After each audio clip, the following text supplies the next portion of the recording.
And so over time, and I'll talk more about this later, I came to realize that being open about the fact of stuttering, but not stuttering openly, is in fact being covert.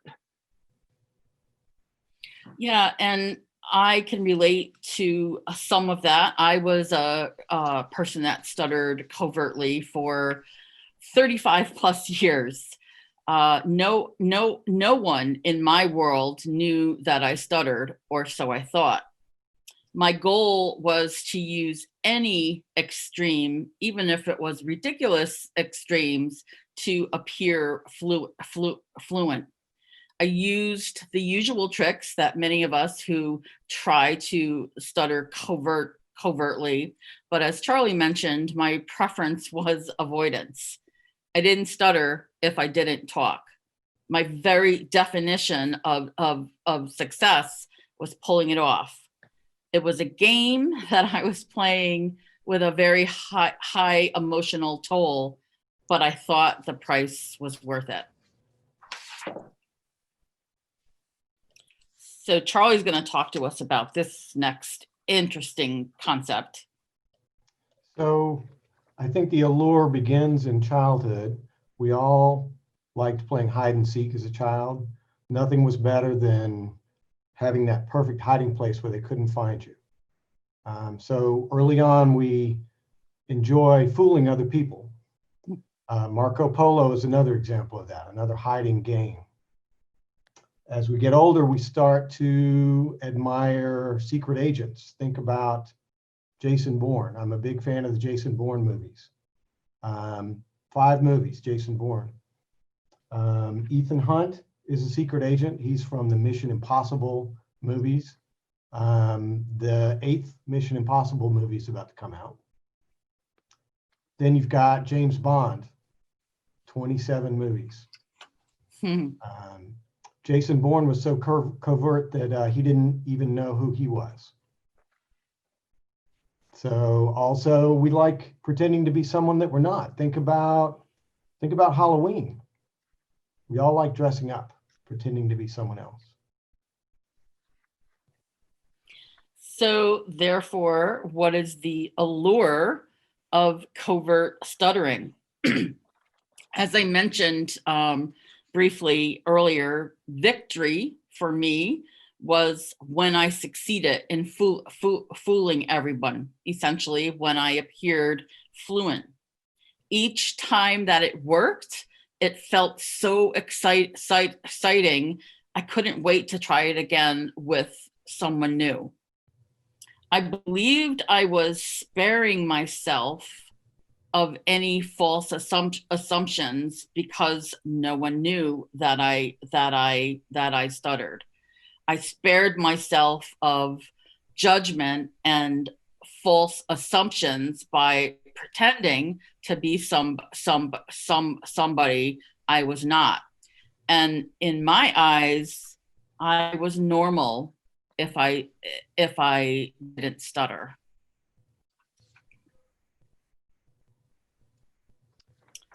Darcy's gonna talk about this fascinating topic. So I talked about how at my first conference, I was struck by the questions I was getting about my own stuttering. There was one other thing that really sort of struck me at that conference, and that was how much the stuttering community, and this was my first immersion into the stuttering community, how much the stuttering community adopted the language of coming out of the closet, of being out or being in the closet. And I've been openly gay for 30 some odd, I guess at that point for 20 some odd years. And I had never seen that kind of language used so sort of appropriated, but not in a bad way, so overtly before. And it was, and as I thought about it, it made a lot of sense. Being closeted about being in the LGBTQ community and being covert, it's both about keeping a fundamental part of yourself hidden, or having it be a secret, and having it be a secret you don't want exposed. And it's interesting. There is an LGBTQ stuttering group, and it's called Passing Twice. And the idea of that is that both stuttering and I'm going to say being gay as a shorthand for the whole word alphabet, and how being gay is something that you can often hide, and that many people do choose to hide for a variety of reasons. And that it tends to be very shame-based and just a lot of vulnerability there around fear of disclosure, and that people who are gay and who stutter can sort of understand both of these realities from their experiences with the other. Like for me personally at this conference, when people started asking me if I was covert, I sort of rejected the label out of hand, because I talked about it. And for me, like understanding how I was about being a lesbian was so informed how I came to understand being covert. I've been very out for a long time, and I was out in situations that could be vulnerable. Like I was out in college, and this was in the late 80s when it wasn't necessarily that easy. And so, I had been on television. I had been the only out person in a number of situations. And so being out and not being afraid and feeling like I had to hide this element of myself was very, very important to who I was and how I understood myself. And so the concept of being closeted about my stutter was really very personally threatening. And it was an idea that I rejected because it really sort of undermined how I understood myself. And you'll see that at Passing Twice workshops, that there's always a discussion of sort of, how are you more out? Are you more out about your stuttering? Are you more out about your sexuality? But eventually I came to realize that just talking about stuttering, but not actually stuttering, was kind of like talking about being gay, but being afraid to be in a relationship or to identify my family or anything like that. And so it's sort of very interesting to live in both worlds, and to really sort of understand that the pressures to hide, that the pressures to pretend to be normal in some society implemented way, it's a really very powerful and a sort of intensely stressful thing.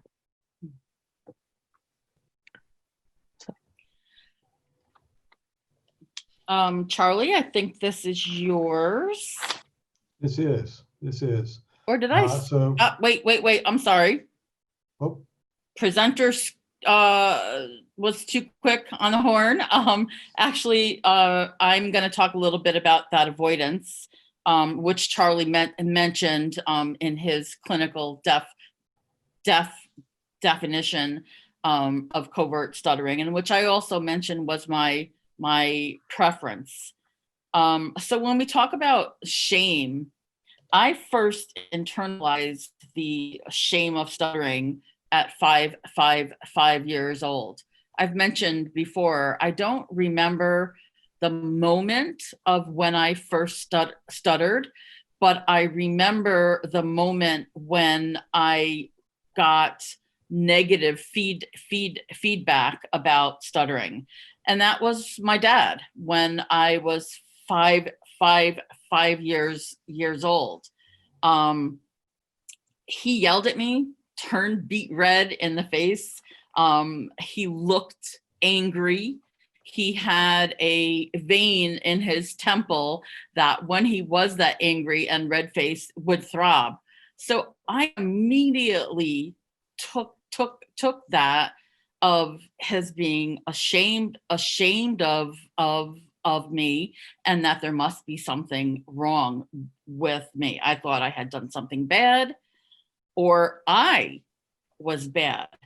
And the only way that I knew to spare myself of that shame was not to talk, which led to my 30 plus years of trying to stutter covertly.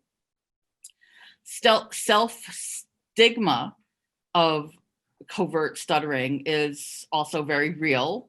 There's self-stigma and there's public stigma. But for a person who's trying to hide stuttering, for me, again, early on, I felt if I stuttered, it showed weakness, it showed inadequacy, it showed that I wasn't able to regulate my emotions. Of course, these are all false assumptions. But I felt abnormal, and I took on all of those limiting beliefs that a young person certainly shouldn't have. And fear for me was as ingrained as the shame was. I was deeply afraid of being rejected, being judged, and a fear of not being liked. And as we know, when you're young and when you're a teenager, fitting in, belonging, and being liked by the crowd, the in crowd, was really important. And all of this leads to the fear of loss, which now Charley is going to discuss. Sorry about that. No worries, no worries. So when you do hide your stuttering, there's a lot at stake if you were discovered. These are some of the things that you stand to lose. Obviously, if you're hiding your stuttering successfully and you lose that ability, you've lost some control. You've worried that you'll lose some status. Opportunities. This is a list of things that you get for hiding and things that you stand to lose if you're unable to hide. And if you can go to the next slide, Pam. Mm-hmm. So what have you given up to hide? A lot. The fear of stuttering gets overtaken by the fear of discovery. Hiding is the number one, the only priority you've got when you're covert. This can require a good deal of effort. Hiding all the time takes hard work. And of course, to minimize risk, you need to minimize talking. And if you minimize talking, people can't really get to know you very well. So you're really not being your authentic self when you're hiding.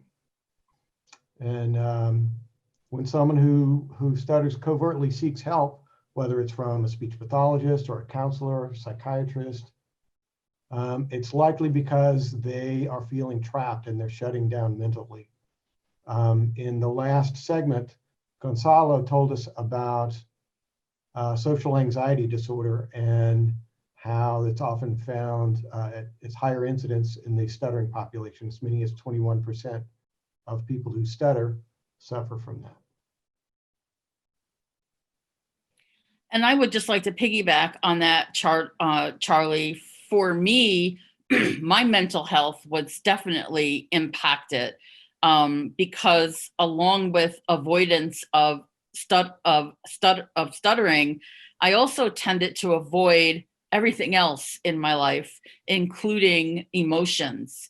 So I had that core anxiety that you just mentioned, but also fear of showing who I really was as a person, and it all like intertwined with each other, the hiding and the shame and the lack of being my true self. So it does definitely have an impact on our mental well-being or mental wellness. I'm going to throw a story in there as well, just sort of on the last slide, although it transitions us to this one as well. I used to go on a summer vacation that involved introductions on the first day. Incredibly welcoming, friendly group. Nobody was going to be mean to anybody. I mean, probably the nicest group of people you ever met. But the introductions were passing a microphone around a field, anywhere between 100 and 200 people would pass the microphone around, say their name, where they were from, and how many years they'd been on this vacation. Vacation was in August, at the end of August. I would have my first twinges of anxiety about it, say in May. And they would come and go and they would build for months. And yeah, I would always get through the actual moment just fine.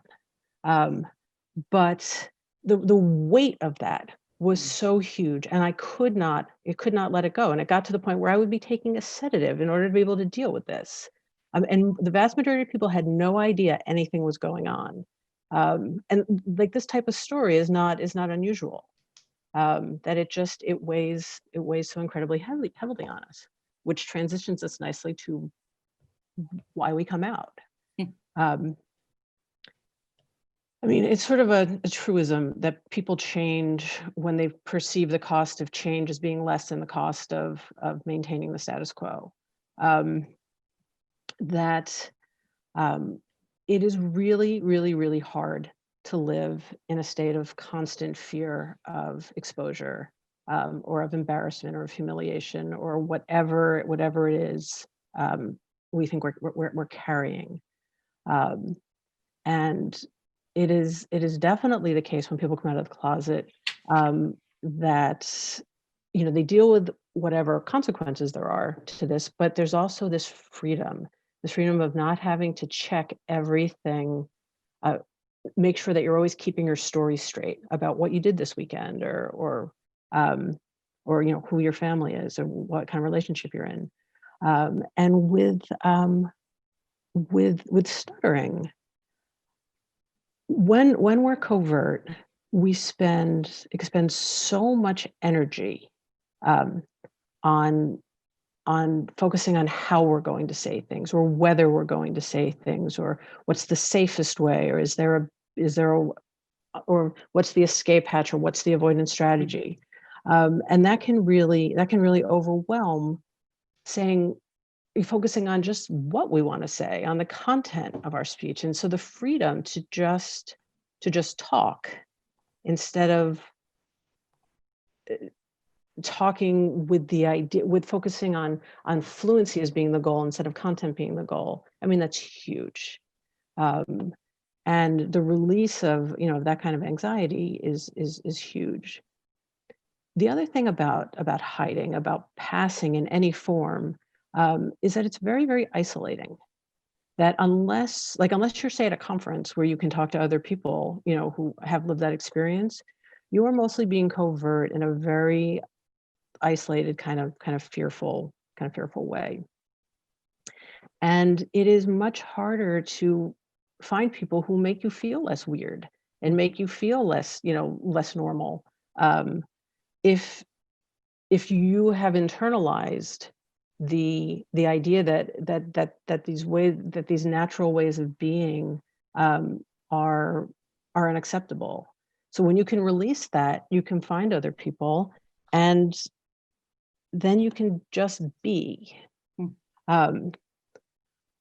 Which so brings me to the idea of pride. You know, pride when you're outside of a community often seems kind of weird. I mean, a comment that is often said about gay pride is that, like, why are you proud of being gay? And it's the same thing with stuttering or disability, any kind of disability pride. Like, stuttering is not an accomplishment. Being disabled, you know, it's not an accomplishment. Sort of, what is the pride? And it's not necessarily a negative thing, like saying it should be a source of shame. It's just not. It's not an accomplishment. But the idea of pride is really the idea of acceptance. That the idea of gay pride historically is, we are not going to live in the closet anymore. We are not going to live as though we have something to hide, as though we should inherently feel shame in being who we are. And it's the same thing with stuttering, that the pride is in the decision to live openly and to live authentically, and to just exist in the world, in our natural form, I guess, for want of a better of another way of putting it. And sort of the freedom of it all can be pretty extraordinary. Mm-hmm. And I'm going to move on and talk a little bit about I had an epiphany at some point in the past year or two. You know, I've struggled with this concept of, I talk openly about stuttering. Doesn't that make me not a covert stutterer? And I think about the fact that I came out about being gay before I'd ever had a girlfriend, before I had ever, you know, sort of experienced being gay in a, you know, practical way, for just a weird way to put it. But I was fully out in those early coming out experiences. Like that is not being closeted. If you talk openly about being gay, you are not closeted, period. Like, end of story. With limited exceptions, but we won't go there. But talking about stuttering, there actually is a difference. The thing about when you come out as gay is any stigma, any danger, it sort of attaches right away. So once you say you're gay, there's no going back. Everyone who's inclined to see you differently is going to see you differently. Everyone who is inclined to be sort of have a problem with it is going to have a problem with it the moment you say those words. But when you identify as a person who stutters, but you don't stutter, you don't get the look that people get when they're, you know, in a block. You don't get the stigma until you actually stutter. And conversely, there's sort of a weird effect of all this, is that I know from my personal experience that when I talk about stuttering, but I don't stutter, people praise my fluency. And I've gotten to a point where I don't appreciate that praise. And I usually try to redirect it into, no, the issue isn't my fluency, it's my anxiety, and it's how I feel about it, and it's my avoidance. But it's like you don't get most of the negative consequences of stuttering until you actually stutter, which is why it is not incompatible to talk openly about stuttering, to openly identify as a person who stutters, but still be covert because of the hiding and the avoidance of the actual thing that causes the stigma. Charley's gonna take us into, so now what? How do we get out of there? Now what, indeed. So coming out with your stuttering is really going to occur for most people in two domains. You've got your professional life and your personal life. And so you need to think about each of those domains. Disclosure at work is going to be easier, for example, if you're starting a new job, right? Nobody knows you yet, so you can tell them from the beginning. So if that's not the case, you know, you need to think a little bit about how you're going to do that. And that's where, that's when you want to find allies. You need people you trust to help you with this. So at work, we've all got people at work that we trust. I think, I hope we do. That trusted colleague is a great place to start. To tell them about your stuttering. And that's also going to be someone who can help you broaden that circle at work. Lots to think about there as you broaden that circle of people who know, people you disclose to. If there's a meeting, that's a great place too. That's you've got an audience. You can let several people know at once. Especially if it's going around the table, right? That's always a tense situation for people who stutter. 3 people, 2 people, okay, it's my turn. So your disclosure, you're more likely to stutter in this situation, which is going to make your disclosure statement that much more authentic. So in your personal life, away from work, you have friends that you trust. Find some trusted friends. Maybe they already know that you stutter. Maybe you don't think they know, and they actually do know. In either case, that's where you start. and you slowly broaden that circle. Some people hide it from their families, if you can imagine that. Mm. You really need to get connected to the stuttering community. It is a community. Pride is community as well, Darcy. Once you find your tribe, you need to go hang out with them. Obviously, the National Stuttering Association is a great way to do that. Local chapters all over the country. There are other groups around the world. Now that we're all online, that's a great way to get connected. Conferences like this one is another way. And so as you do that, the process of desensitization begins. When you start spending more time with people who stutter, the first thing that happens is you're going to hear more stuttering. You're going to hear more stuttering. And this is really important because if you've been covert, especially for a long time, you're really not very tolerant of stuttering. So the more stuttering that you hear, the more tolerant you become of stuttering in general. And the more you allow yourself to stutter, the more tolerant you'll become of your stuttering in particular. You also want to learn as much as you can about stuttering because we tend to be more afraid of things that we don't understand. So going to conferences is a great way to spend time with people who stutter and to learn about stuttering. So, and as you're learning about stuttering in general, you also need to study your own stuttering. Think about all of those mechanisms of avoidance that you've amassed over the years. The people that you've avoided, the places, the drive-throughs, the telephone, right? Activities. So you really, it's time to get back out there, see what you've been missing. Become authentic. A speech pathologist can be a good ally as well. I just want to add before we jump over to the next slide where I'm going to touch on desensitization also. But Darcy mentioned earlier, about being weird, and trying to normalize being weird.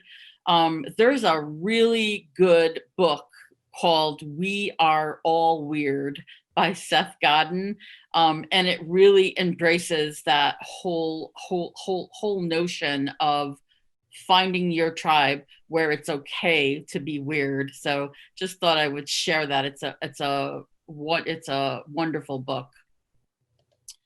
So we talked about earlier, Darcy talked about, when she went to the conferences and she was identifying as a person who stuttered, but didn't stutter, how do you work with that?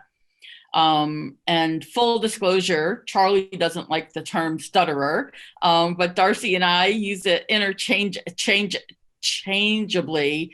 And I kind of like this phrasing because I was a stutterer who wasn't stuttering. So nobody really seemed to know how to help me. And this to me was always the paradox. I went into therapy finally for a short stint in my early 40s. Stuttering and the hiding of stuttering finally had gotten the best of me. I realized I was no longer authentic. I had been allowing this fake version of myself to exist for such a long time. And I had convinced myself that I was okay with fake Pam interacting with the world. But I soon realized that I was not. And I was trying to find a way out. So I went into therapy in my early 30s, looking for help, or so I thought. But I didn't stutter. I wouldn't give myself, and I wouldn't allow myself the permission to stutter. I thought the SLP that I was going to was all knowing and of course would know how to help help me, even if I didn't know. Because I thought the SLP was all knowing and had experience and expertise that I did not.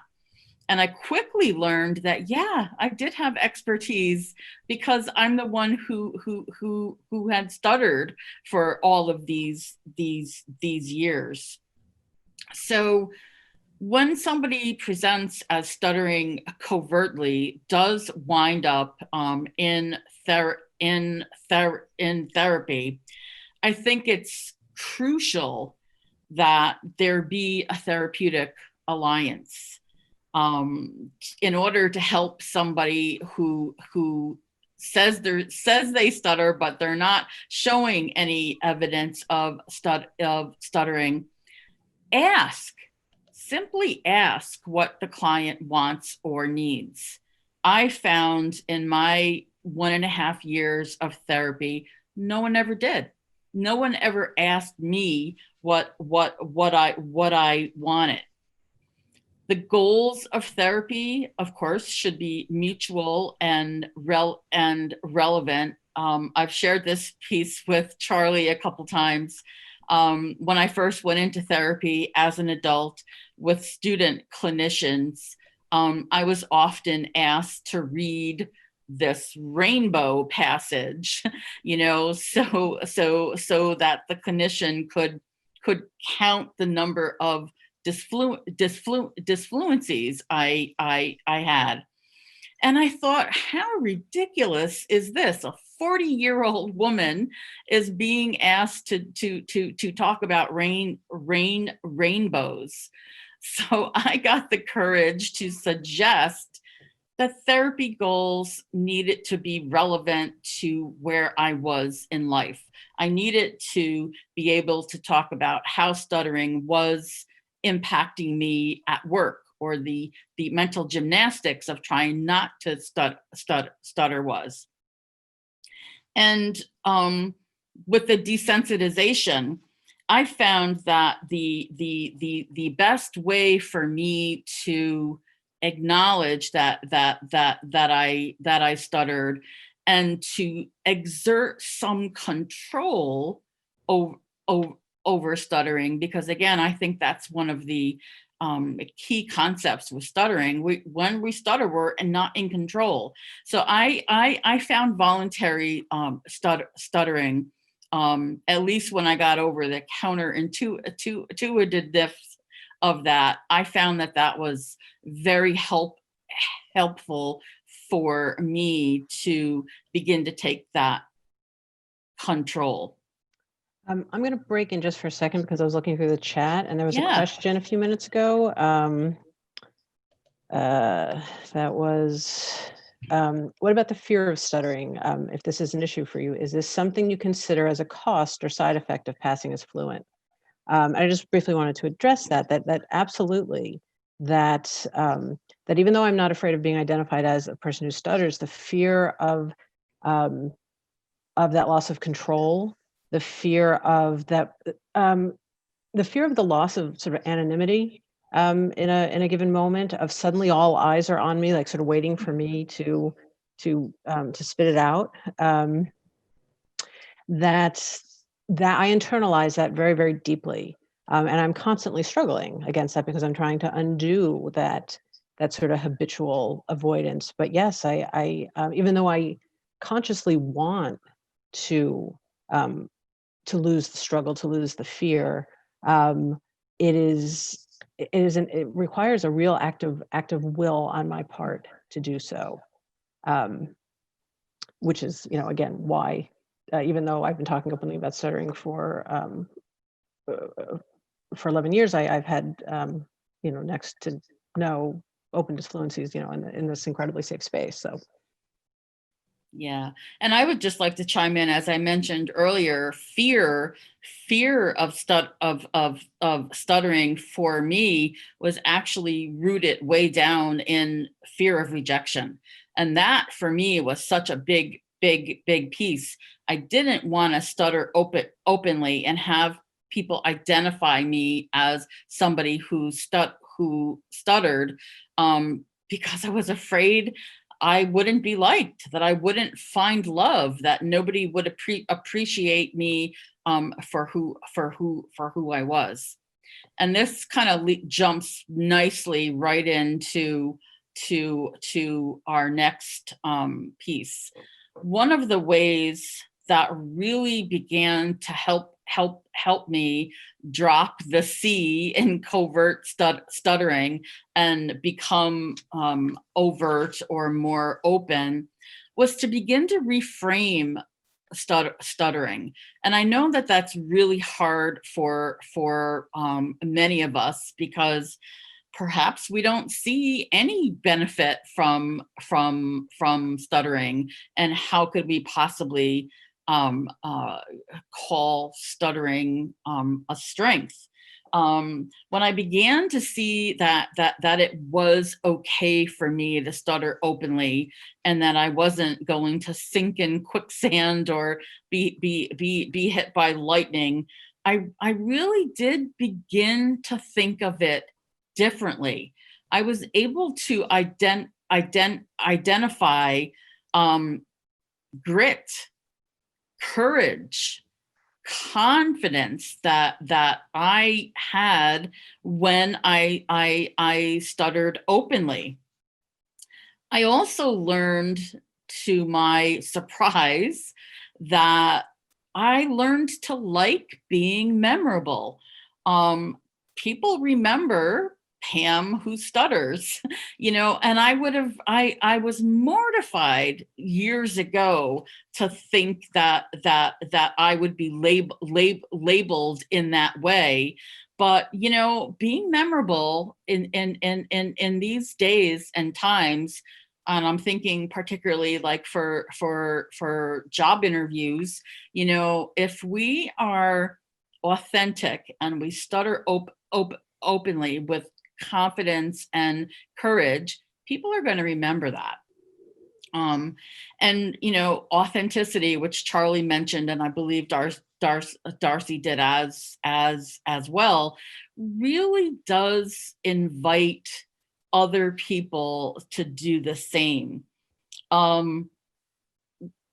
Here, I mean, we are authentic by default. Every time that I open my mouth and I stutter, I am being authentic. I'm being vulnerable. And I think that when we do that, we invite others to also share that liberation and share a piece of themselves personally, like they may not have. I began to see stuttering as something that no longer had to be hidden.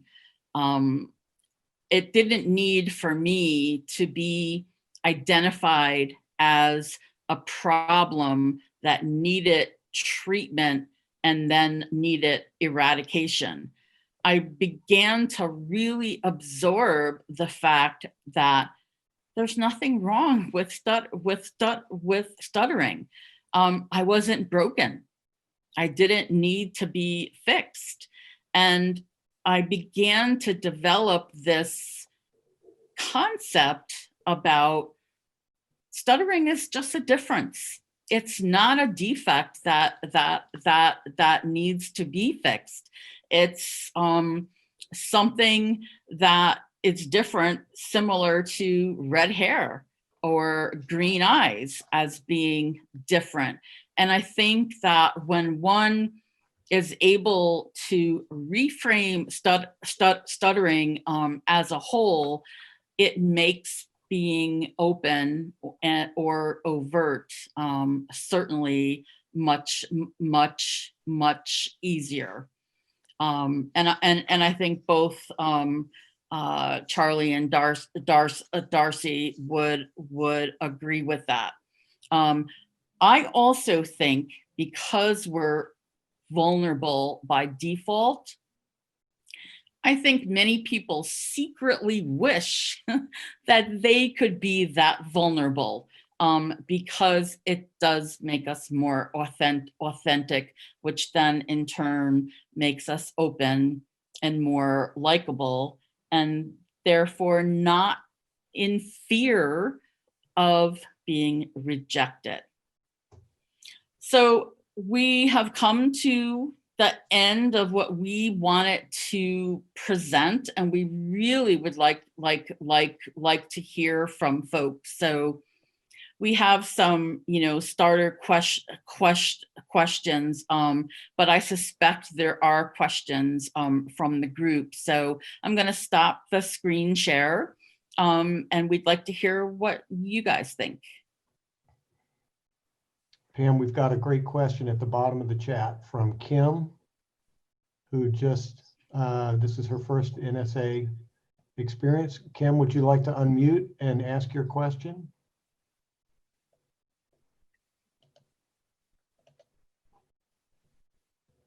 I don't know where Kim is. There you are, Kim. There she is. Hey, Kim. Oh, okay. I thought you had to unmute me, so thank you for doing that.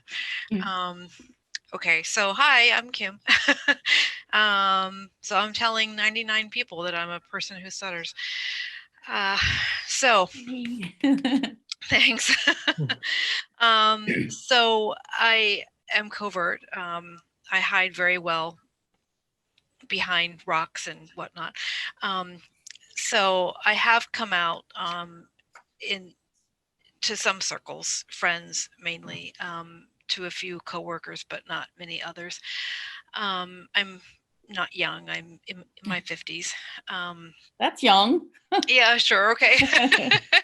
So when I have come out, when I've talked to people, even the most caring people that I feel that I can be vulnerable with, ask or say a lot of things that I'm suspecting many of us hear in these circumstances. So I would love to hear your advice about the best ways to respond to those. Like, I didn't know you stuttered, or you don't stutter, you're just fine, or, well, what do you want me to do when you do stutter? Things like that. It's difficult. Or what causes stuttering, and I'm hardly an expert to speak on that, right? So, and I know there's ongoing research, but do you have advice of how we can have some stock phrases or answers just in our back pocket to pull out and say, let me help you understand more about stuttering? Well, one thing I'd like to say, and then I'll defer to Darcy and Charley. You mentioned that sometimes people say, "What are you talking about? You don't stutter."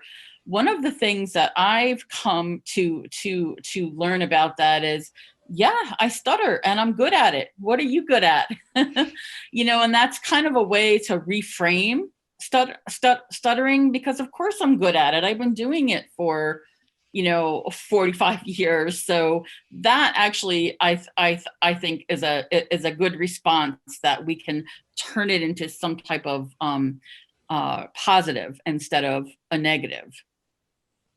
I'll jump in there. I get a lot of you don't stutter, or I didn't realize you stutter. And I just caught myself there. I was just umming through a little disfluency, which is like the thing I most want to stop, because I hate how it sounds. And the thing I always say to people who say that they've never heard me stutter is I point out to them that they may never have heard an obvious stutter, but what they've heard me do a lot is avoid stuttering. And they just don't know that that's what they're hearing. And I also make the point to people that that stuttering is not just the overt disfluencies or facial or secondaries or anything, that it is that it's the anxiety I feel about stuttering and trying to avoid it. And that for me, I would much rather stutter openly than without anxiety than pass as fluent while carrying all that anxiety around. And so I try to make it clear that no, I really am dealing with something that's kind of big, even if you don't see it. Yeah, and I would jump in too, Kim. I would say, well, first of all, you can when people wonder what causes stuttering, you can say, well, for most people, it's inherited. Maybe you have a relative who stutters. You could just say, that's where I got it. Also, one of the strange things about stuttering is how variable it is, not only from one person to the next, but also from one situation to the next. And that also explains a little bit of how maybe you don't always hear it. That's because I don't always do it, or like Darcy, I am avoiding it. I can do it, but I'm avoiding it. Okay, thank you all. Who else is brave enough to ask a question or share some feedback?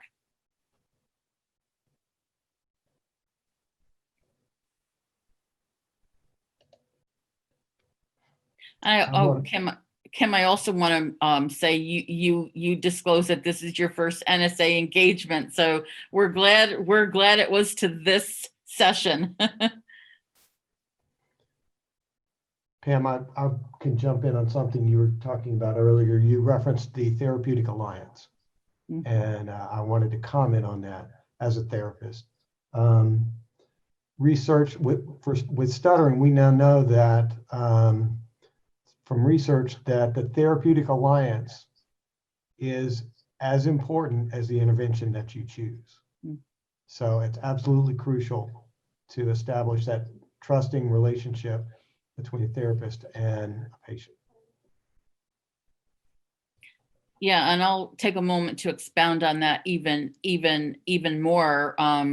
When I was in therapy, I had a great resistance to being taught things like easy onset or prolongation, or to somehow alter my breathing in such a way so that I could be more fluent.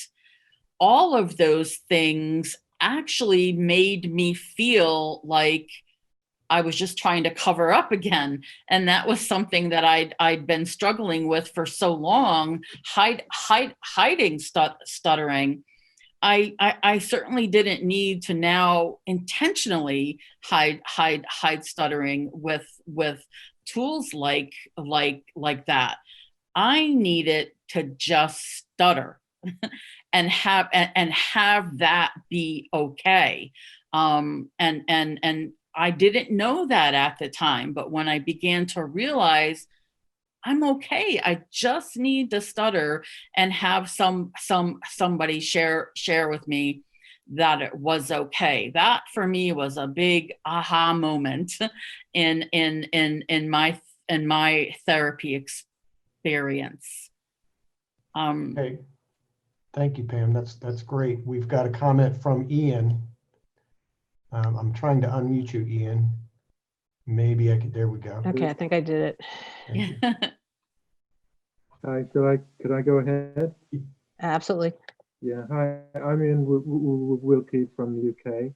And I'm sort of I've really enjoyed this conversation and the depth of it. I'm struggling a bit with the concept, and I have struggled with this personally as well as on this session, about when we're covert, are we really inauthentic? You know, I think the pressure in certain situations in society, even today, and my real focus is on stuttering in the workplace. The pressure can be huge not to stutter. So in my experience, you know, I was a partner in Ernst & Young for a long time. You know, you're required to win work. You're required to win a lot of work and new clients. And if you're out there and you're leading your firm's team, and it's a four-way pitch against the rest of the big four accounting firms, and you're the partner who stutters, the pressure not to stutter is huge when you're presenting to the main board, because you know that the other firms have all got allies on that main board, as we have too, and you know that if you can't even say your own name when you say, "Hey, I'm Ian Wilkie, I'm leading the Ernst & Young team," you're very easy to be shot at, you know, in the sense of well, the guy for me, why couldn't he say his own name? You know, as an audit partner, you're supposed to be robust, you're supposed to be good under pressure, you know, clear thinking, intelligent. This guy's stuttering. He doesn't even look the part, let alone sound the part. So I think my point is, you know, so what do you do in that situation? Do you stutter, or do you try to hide your stutter because you're there representing your firm and trying to win that work? And I sort of share that because I think it's really hard to be open and to become open, and I just wouldn't want that point to be lost in this conversation, because I think once we become open, and I really enjoyed listening to Darcy, because even now I find myself, you know, I'm like out there saying it's okay to stammer, let's change the world for the world of employment, I'm on a session tomorrow morning. Even now I find myself using little techniques to avoid stuttering, like slowing down or an extra breath. I think, Ian, what are you doing? You know, you're kind of telling everybody else it's okay to stutter, but you're still finding these techniques. So I suppose wanted to share that in the sense of, you know, we change, our colleagues change, culture changes, and I think when we're ready, and then we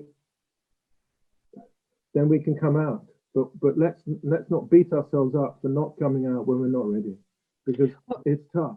And I just want to sort of honor that, really, and the difficult journey that I think everybody who stutters, whether we're 5 years old or 55 years old, when we come out, has gone through. And I think what we've learned along the way. So I just wanted to sort of put that in the room and sort of, you know, some of the really tough situations that we all find ourselves in, whether it's pitching for big pieces of work or talking to my stepmother, you know, who I've known all my life. So yeah.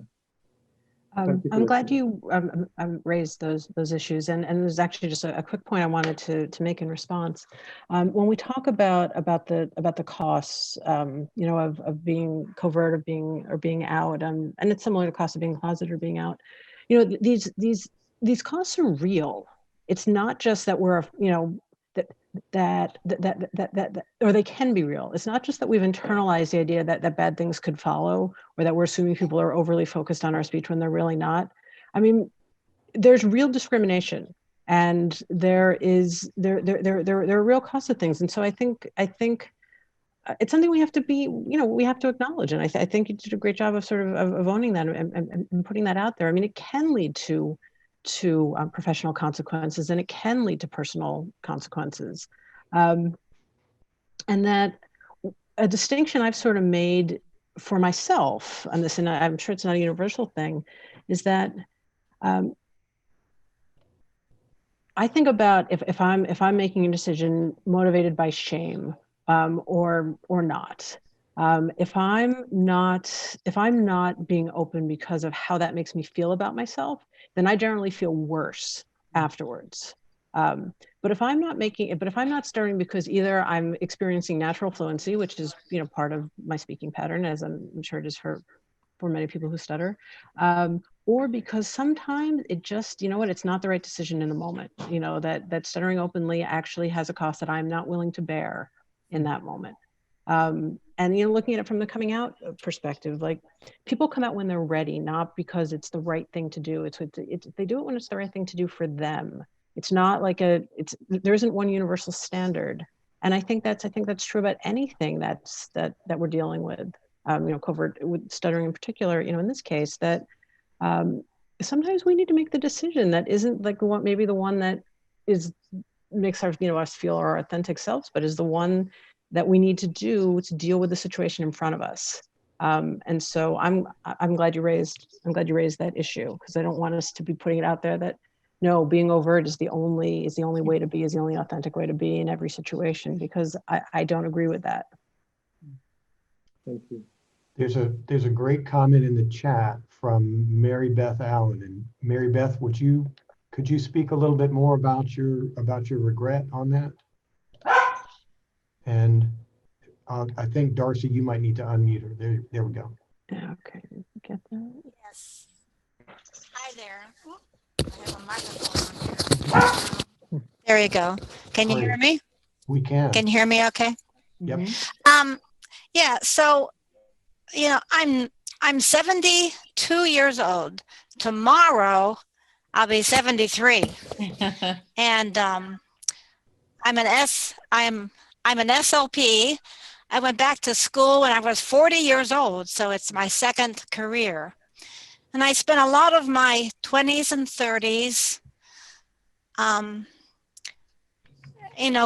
living a life, mother of 4 children, having to make decisions about career and this and that. And stuttering really influenced that a lot. And I think it affected the way I emotionally interacted with my children growing up. I didn't like to get into conflict, a verbal conflict, because of course then I'd have to talk and I would freeze up, and I always had a hard time expressing my emotions and feelings, right? I don't have a hard time now. You could tell, my husband will tell you that. I'm not the person he married, and he has stuck with me. He's stuck with me for over 50 years now and has certainly seen me go through my phases and stages and changes. But the point is, my comment is that for me, I'm not afraid of stuttering. I lead my NSA chapter. I've been on the board of NSA. I've done a lot of things, and I'm really happy about that, and feel really good about myself now. I feel like I'm the best I've ever been, but I go to these times of regret that, okay, I'm 73 years old. I'm beginning to run out of steam, but now I feel like I could really do so much more, but I'm running out of steam. I'm running out of years, and I'm now connecting more emotionally with my children than I ever have because I'm able to. And it's just that it's something I don't hear a lot from other adult stutterers, these feelings of regret I get, and I have to fight them, and I do fight them. I know it is what it was, and I know that we all do the best we can do according to who we were at that point in time. I rationally understand that. Sometimes I can emotionally take a hold of that and believe it, and then I'm okay for a while, okay?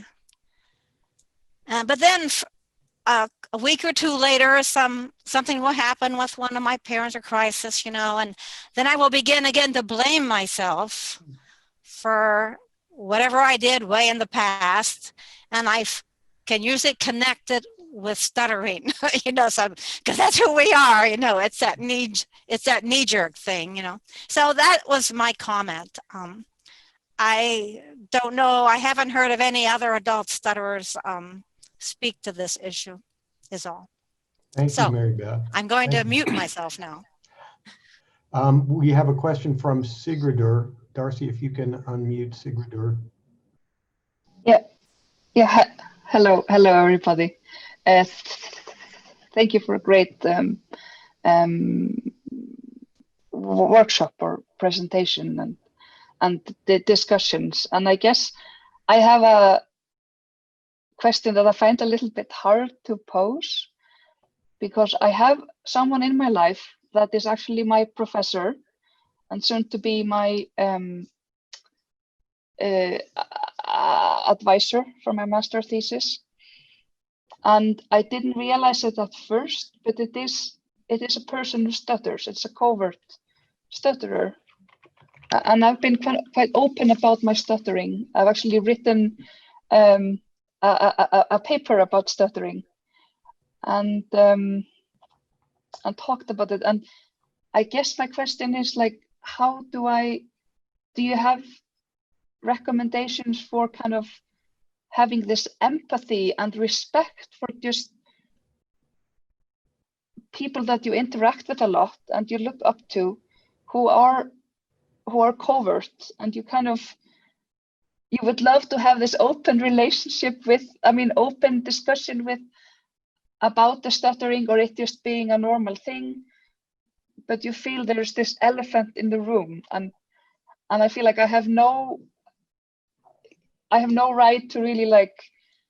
I mean, people just come out when they want, if they want, but how have you guys had the similar experience?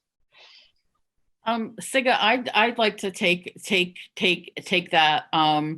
I think it's really important that we don't out somebody else if we're not sure how they would react to that, or as you said, if they're ready. Years ago when I was in Toastmasters, we had a guest Toastmaster governor from another chapter that came to our meeting, and he stuttered quite obviously. So at the end of the meeting, I went up to him and I said, "Hey, I stutter too," and he just was like completely denied it, and he got red-faced, and I felt horrible because I had maybe embarrassed him. So I know what you're saying. Like sometimes we want to just reach out, perhaps to just let somebody know you're not alone. But I'm very cautious now that everybody's journey is their journey, and it's not, in my opinion, it's not for us to out someone. But if they do out themselves, we certainly can be there to offer that support. I see Jean Sawyer had a question to me particularly. Jean, would you like to ask your question? Jean Sawyer, Darcy, if you can unmute her.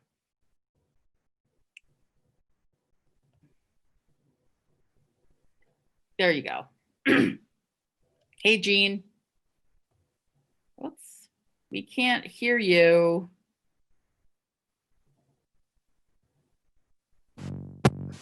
There we go. Okay, is that better? Yes. Great. Nice to see you, and thank you for a presentation. And I wonder if, how is your stuttering severity since you have not been covert? Is that another plus of not being covert?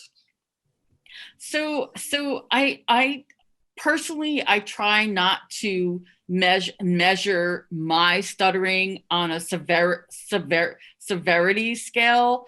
But I can say that when I was covert, I would not allow myself to stutter. So for many people, I did not stutter, or so I thought. I mean, sometimes like when I went through my big disclose period, and I was, letting my guard down and sharing this big secret.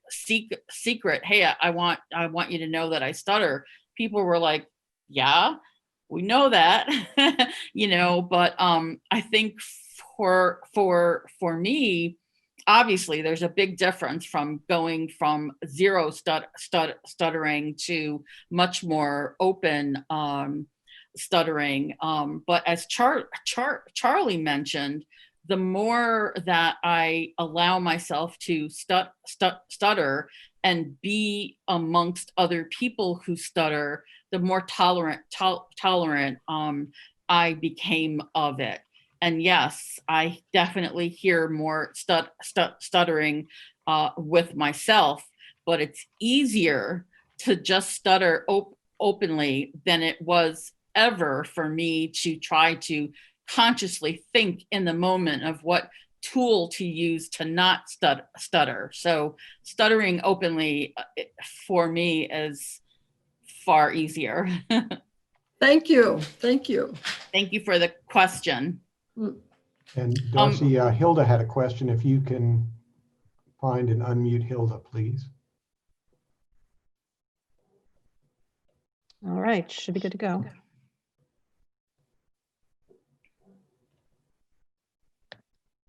Where are you, Hilda? Go ahead. Oh, wait. No, yeah, Hilda's unmuted. Yes, I unmuted myself, so you muted me. Oh, sorry about that. Good to see you. So, hello everybody, and thank you so much for what you are sharing. It is so important, and I really hope that we can do much more research within this field as well. And I just have a few comments, if possible. And first of all, I think that when we are talking about authenticity, sorry for my English, I am from Norway, then I think that I support very much Darcy's statement, like that there is, I think that overt stuttering is no more authentic than covert stuttering. I think stuttering is what stuttering is for each and everybody. I think that is one comment. But and anyhow, I also would like to tell you that I did a stuttering therapy study just recently, and then in the recruitment process, I was very curious who will attend, because I was trying to recruit adults from 18 to 60 years, and I was very curious because I didn't put in the including you needed to have like 5% stuttering syllables also. So the inclusion criteria, I didn't put it in.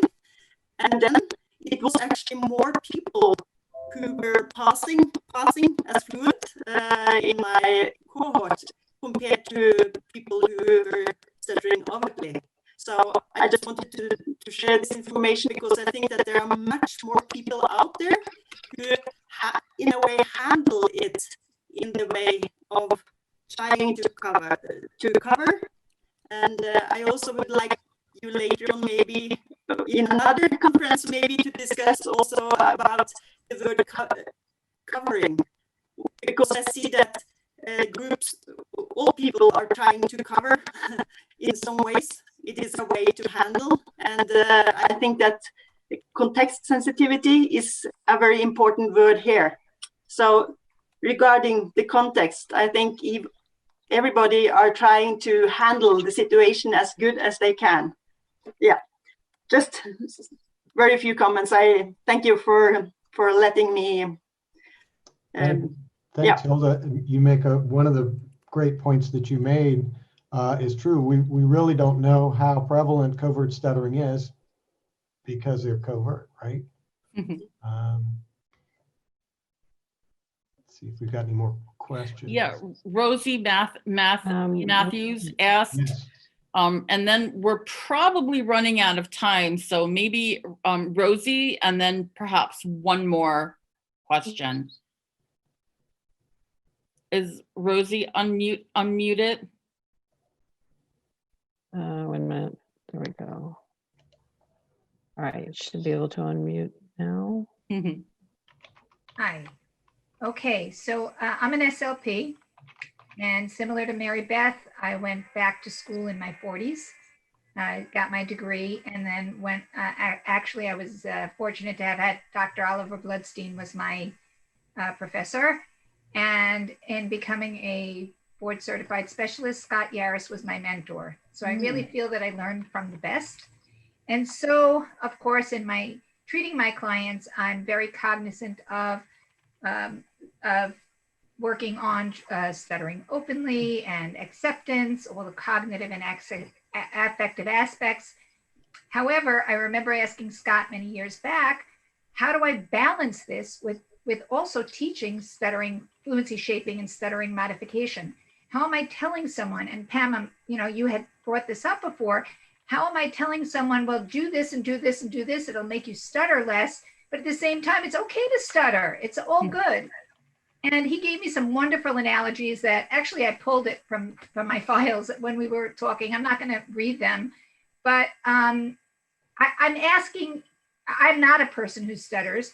So I'm asking that question to you guys. I'm still struggling with that sensitive balance as much as I've been doing this for 20 years, but I still feel that in some way hypocritical when I'm doing both. And I know that both are helpful. in their own way for certain people. I mean, one of the things, well, I will read one thing that he did write to me. And it was, give me 1 second because I did find it. And I think that might be important. Okay, well, I had it for a minute, but I lost it.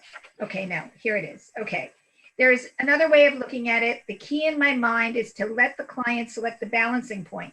In other words, help the client see that different people will choose a different mix of acceptance and modification. And that mix can change from situation to situation and from time to time. So, and then it goes on. So, but I still would like to hear from those that stutter. Help me out here. I'll jump in briefly. I've only had limited, I had kind of really lousy speech therapy as a kid, and it kind of scared me off. And I saw that a little bit as an adult, and it was a kind of a mixed bag. But I thought about that question a lot. And I don't think that acceptance and fluency shaping are inherently contradictory, even though there is a tension there. I mean, I think it's very much what the individual wants. I mean, I think it's possible to want to be, to not fear speech, to not want to, to be open about it, but also to want to have a set of tools available to you to achieve situational fluency. Because there are times when it does make a difference, or you want it to be a choice and not a compulsion. So if the message being sent is that this is something you have to fix, that's a harmful message. But if the message being sent is you are entitled to the whatever feeling of control works for you, and makes you feel more comfortable in a given situation, then I think that's a good message. And so it's as long as you're not taking agency, I think, away from the client, I think that's where the line is as I see it. So, oh, sorry. I'm sorry, Pam, go ahead.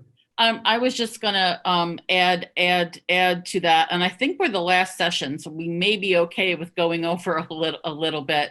I think there's been somewhat of a shift in the stuttering community, moving from the medical model of disability to the social model of disability. And for me, now that I've become so comfortable with open stuttering, I don't think, as Darcy said, that stuttering is something that needs to be identified, treated, fixed, and then eradicated.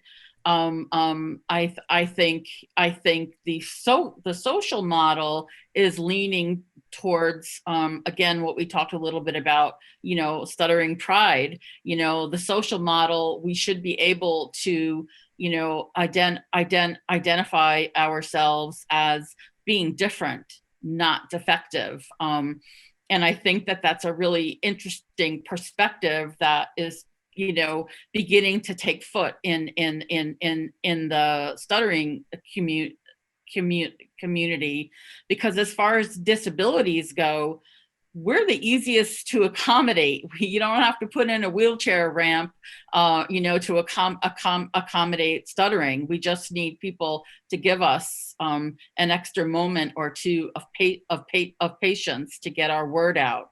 So hopefully that model is shifting a bit, which may make open stuttering more tolerant to the rest of the world that doesn't stutter.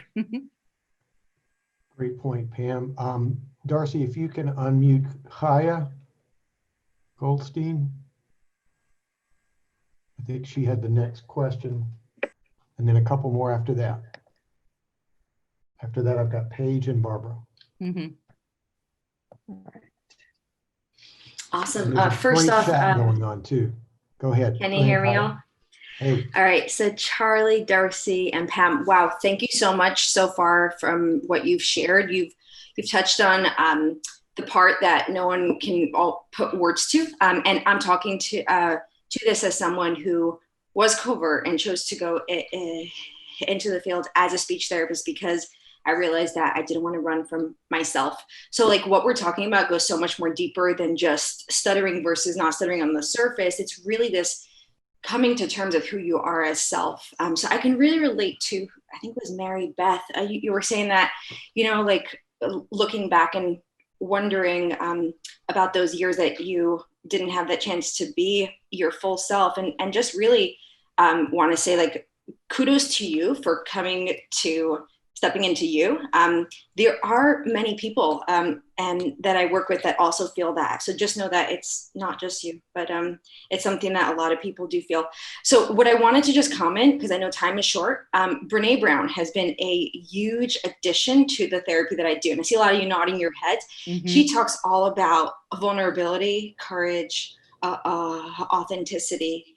And I would encourage anyone, if you're a speech therapist or if you're a person who stutters, who's looking to expand your repertoire of understanding, how do we identify that shame, which is at the core of all of this that's building up. That's at the core of avoidance. And how do we start to really work with it rather than suppress it? I would give a shout out to her. She has 2 great TED Talks. One is called The Power of Vulnerability, and listening to shame, and taking it from there. I would say that would really add to the work that we're all doing. So I'll leave it at that. Thank you all. Thanks. And I just need to say I met Chaya on a covert stuttering panel some years ago. So great to see you. If you can unmute Paige, I think she was next, Darcy. And let me just say, Charlie, I did just check with Tammy, and it's okay if we're going over a bit. She recognized that there's some really good discussion going on here, and we're the last one, so we can go a tiny bit more as long as people can tolerate us. Hi, so I'm a speech therapist. I just recently got out of grad school, but fluency has been a passion of mine since I started learning about speech therapy. My fluency teacher or professor at grad school is a person who stutters. He's done some TEDx talks, and he also puts on an interdisciplinary stuttering clinic every year between speech therapy and counseling. So this is an area that I've really enjoyed learning about. Now I'm working primarily with kids, and I love it because kids, they're so good at being vulnerable about this stuff. For the most part, they haven't yet had the exposure that made them kind of shut out the world. And so when I start talking about this stuff with kids, I do occasionally get some resistance from parents who are kind of still in that mindset of, well, why are they still stuttering? Why aren't you getting them to stop? Why are you talking about all these emotions? What does it matter? I was wondering if you guys have any suggestions on how to address that with parents, because I do recognize the need to work on this covert stuff before it becomes an issue for these kids. So that was my main question there. Yeah, I think I can take that one if that's all right.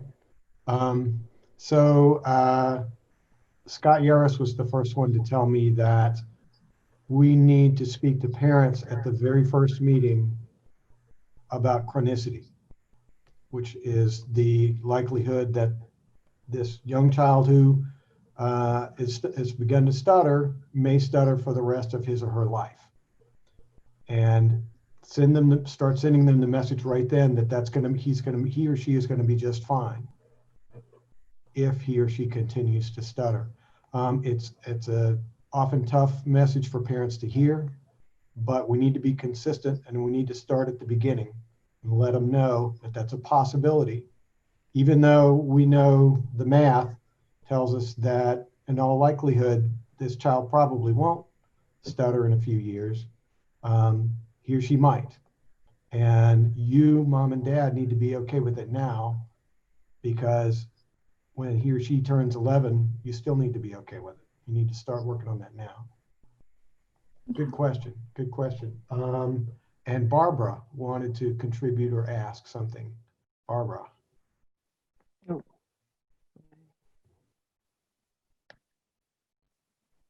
Where is Barbara? Did you find her, Darcy? Okay, which Barbara are we talking about here? DAHM. We have is more the than last one name. Barbara. Okay. Okay, there we go. Hi. Whoops, she's still on mute. Oh, I think we're. Okay. There we go. Can you hear me? Yes. Okay. I'm a speech clinician too, and I wanted to address that problem that so many clinicians express about are we, by trying to get somebody fluent, are we not allowing them to be who they are? And what I do, I don't work on stuttering at all. And I don't even like to say I treat stuttering. I like to say that I treat a person. And in that, it's the things that are inside, and whether they're covert or overt, it's what's going on inside the person. So the emphasis isn't on being fluent, because we all know that if you try to be fluent, you stutter more anyway. So the emphasis isn't on being fluent. The emphasis is on speaking as easily and naturally and effortlessly and comfortably as you can. So those are more the goals of therapy. And then you're not in conflict by saying it's not good to stutter. I tell my clients, it's fine to stutter, and you don't have to try not to. But if you, for yourself, want to speak in a more comfortable way, I'm here to help you with that. So then you're not in that conflict. And Barbara, I'd like to just respond briefly to that. When I was talking about the importance of therapeutic alliance, I think it's really important, because nobody ever did this for me. Ask the client what they want. For me, I assumed that my SLP knew what was best, so she began trying to teach fluency shaping. It took me a while to realize that I could tell her that that's not what I wanted and not what I needed. So I think when the alliance is there, and a clinician asks the client what do they want, and they can work together, I think the likelihood of success is much higher. I agree. Okay. Anjali would like to add something to this. If I pronounced that correctly. Mm-hmm. Do you see her, Darcy? Spelled with an E.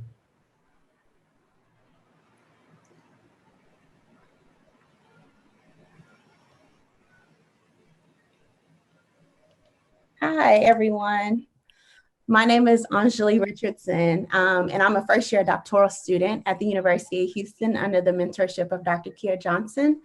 And so my interest for this session particularly is I'm currently, my research interest is looking at culturally linguistic and diverse populations, and then how counseling practices impacts and improves those treatment outcomes. But when I think about covert stuttering, a lot of my clients, and when I say clients, my kids on my caseload, their cultures have this sense of taboo that is associated with stuttering. But and I'm aware of that when the parent is in the room, but when the parent leaves, the child is saying, I just want to stutter. I just want to be myself. I just want to get past this and be able to really be who I am meant to be and who I am. And so the challenge that I'm running into is, how do I bridge if I have a client who, a child is telling me, you know, I just want to stutter. I don't want to be a covert stutterer. However, the culture that I'm from, where I was raised in, you know, all of that is telling me that this is bad and this is wrong and I can't do this. So how do I, you know, I'm just looking for some resources, some suggestions, or just thoughts on things like that. I would say, Mom, next week when you come for therapy, leave your child at home. You and me are gonna have a talk. And it's gonna be a process. It's not easy to change beliefs. So, and I would do whatever you can to share parts of the stuttering community with that parent. Introduce that parent to people you know who stutter, who you know are great role models, for example. That can be a difficult task, but that's the parent is your patient in this case, I would say. Jory Mark had a question. Can you find Jory, Darcy? Hi, can you hear me? Yes. Oh, good. Yes, I am an SLP and I stutter. I never was covert, but I used to wish that I could be. And my question is for you, Pam. I'm so impressed with the way you stutter so openly without any tension. You don't rush, you don't use any of these tricks that people use. And I wondered if you had to go through a transition phase where at first maybe all of the stuttering that you were hiding before was now showing, if you went through lots of struggle and tension. And if so, how then did you, transition to where you are now? Good question. It certainly wasn't overnight. And it was a matter of sticking my big toe out of the closet and testing the waters. As I mentioned earlier, I did have like a pivot moment when I realized that I needed to shed fake Pam and allow real Pam to be herself. So I did need to allow myself to stutter. That's what I wanted. That's what I felt was important. So it took me a while to tolerate stuttering more. I was fired from a job because of stuttering. The tricks that I had thought were working were not anymore. And that was kind of the moment when I realized, because of the shame and the guilt, that the only way that I was gonna get out of fake Pam was to just let myself go and liberate myself. But it did take a while. And it's funny, you mentioned the lack of tension and struggle. Sometimes it's there when I get caught in a block. But I've had people say that I have stuttering that is easy to listen to. And a long time ago, a very good mentor of mine said that I make room for the stuttering. So I talk and I fit the stuttering in.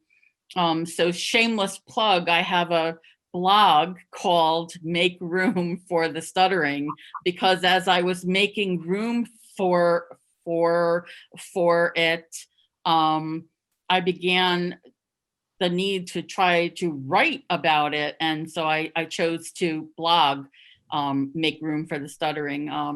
And that's been really helpful for me to share my experiences of being more open with others.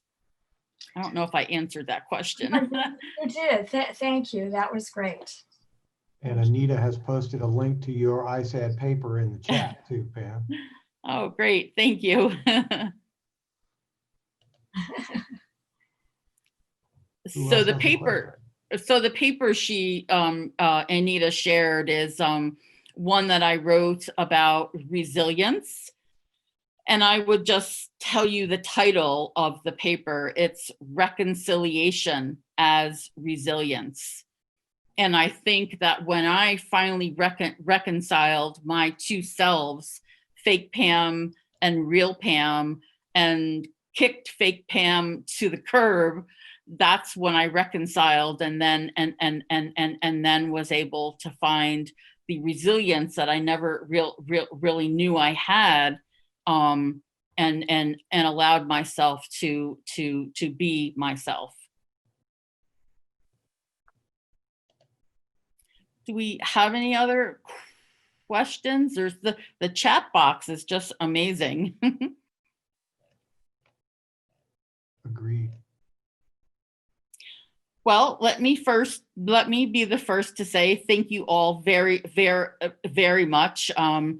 This was a great session, and I think you know, Charley and I have done a couple on covert. I think delving into this phenomena of covert stuttering obviously is very important for a lot of people, and just talking about it I think is helpful. And I'm so happy I'm part of this panel with Darcy and Charley. It's been great.